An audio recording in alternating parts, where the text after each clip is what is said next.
जब भी किसी व्यक्ति के कार्य में अहम भाव प्रबल हो तो अहंकार व्यक्ति जैसा भी हो उसे अस्तित्व केवल वैसा ही प्राप्त होता है। व्यक्ति यदि अपने कर्मों के लिए अपने को उत्तरदायी समझे तो वो स्वतंत्र था। जब तक व्यक्ति किसी और को उत्तरदायी समझेगा तब तक वो निर्बल रहेगा। व्यक्ति यदि ये सोचे कि उसके दुख का कारण कोई और है तो सुखी कैसे रह पाएगा? यह असंभव है, क्योंकि दूसरों को परिवर्तित करना उसके वश में है। वो तो केवल अपने आप को परिवर्तित कर सकता है। यही एक स्वतंत्रता है उसके पास। जो पीड़ा है, जो कष्ट है, वो व्यक्ति के अपने फल है, अपने निर्णय के फल। और जिस दिन वो अपने निर्णय परिवर्तित करते उसी दिन उसके जीवन में परिवर्तन भी आता है। जिन्होंने जीवन के प्रति घृणा सिखाई उन सभी व्यक्तियों ने पृथ्वी को नर्क बनाने में अपना योगदान दिया।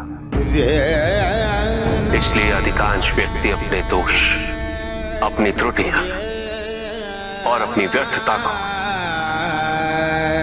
जीवन पर आरोपित कर मुक्त हो जाते हैं। उन्हें लगता है कि जीवन ऐसा ही होता है और उसके समक्ष वो विवश। वो ये नहीं समझते कि वो जिन प्रवृत्तियों को लिए वो प्रवृत्तियां दुख को जन्म देने वाली वृत्तियां हैं। वो अपनी अज्ञानता के गहराई से अनभिज्ञ है और वो अपने अहंकार में ये स्वीकार नहीं कर पाते कि वो तो कुछ जानते हैं। अहंकार सर्वज्ञता का भ्रम उत्पन्न करता है। न जानने की स्वीकृति बहुत बड़ी विनम्रता है और वही पवित्रता भी है। हमें संसार में संतुलन को बनाए रखने की पवित्रता के आधिक्य क्या? व्यक्ति अपने को खो दे समझती है, व्यक्ति अपने को समर्पित कर दे, छोड़ दे अहंकार को तो भ्रम की इच्छा ही पूर्ण होती है और अभी भी वही फलित हो रही है। ऐसा नहीं है कि हम उससे भिन्न फलित करा देंगे, लेकिन व्यक्ति भिन्न फलित कराने में लड़ेंगे, टूटेंगे, नष्ट होंगे।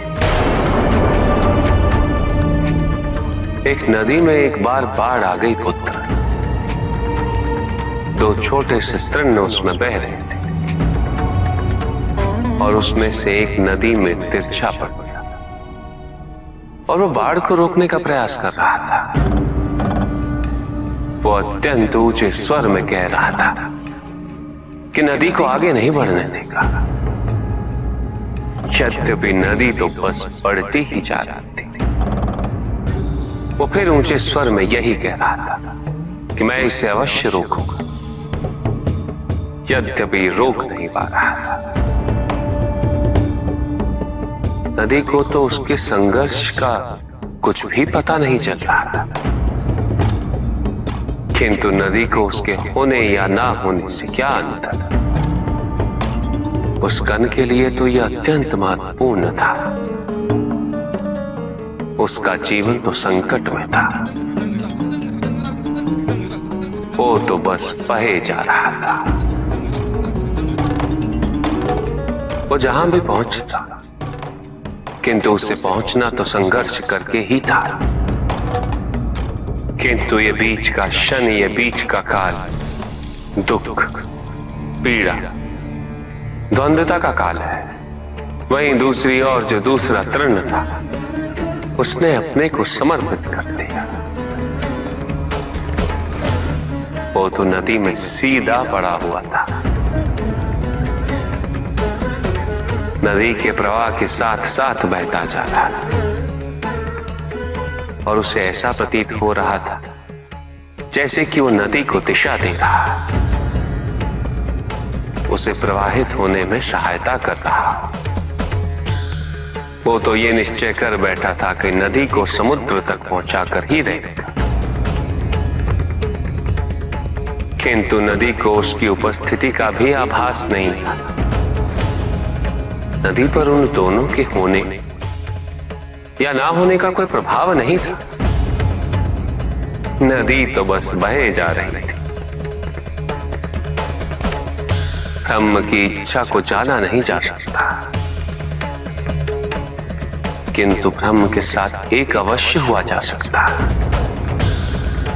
और तब व्यक्ति की अपनी इच्छा तो खो ही जाती है, केवल उसकी इच्छा ही शेष रह जाती।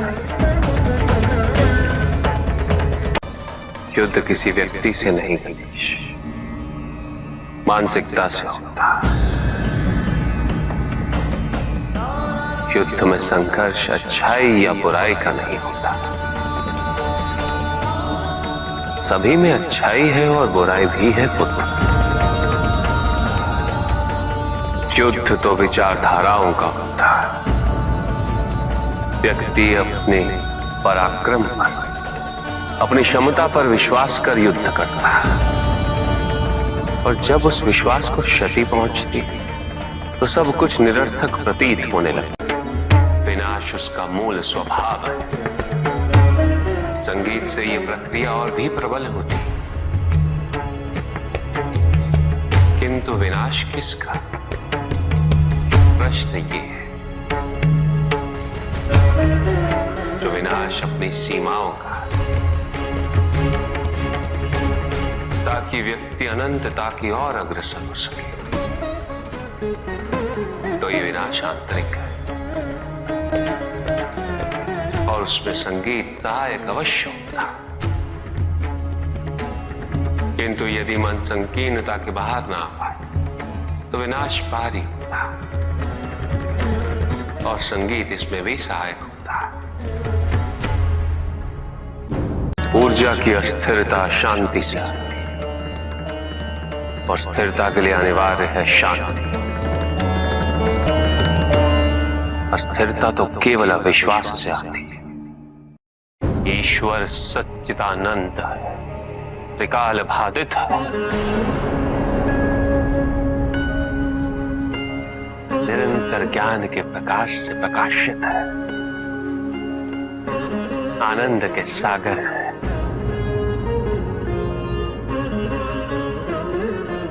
ईश्वर ही सृष्टि के परम तत्व है, निरंजन है, निर्विकार है, निर्गुण और निराकार है, साथ ही सगुण और साकार भी है। और वही संसार के सृजन करता, वही संहार करता भी है। सर्वव्यापी, सर्व अंतर्यामी,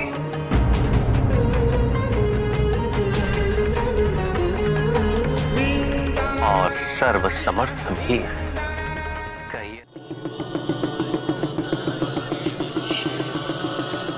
जहां न अमृत, न विष, न सुख, न दुख, न स्वर्ग, न नरक, वही परम आनंद है। उसी परम आनंद तक की यात्रा है तुम्हारी।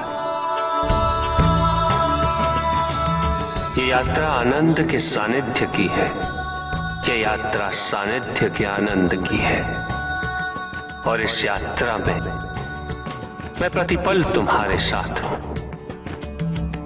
मुझे ढूंढो मत, केवल पहचानो, तुम ही मैं हूं, मैं ही तुम।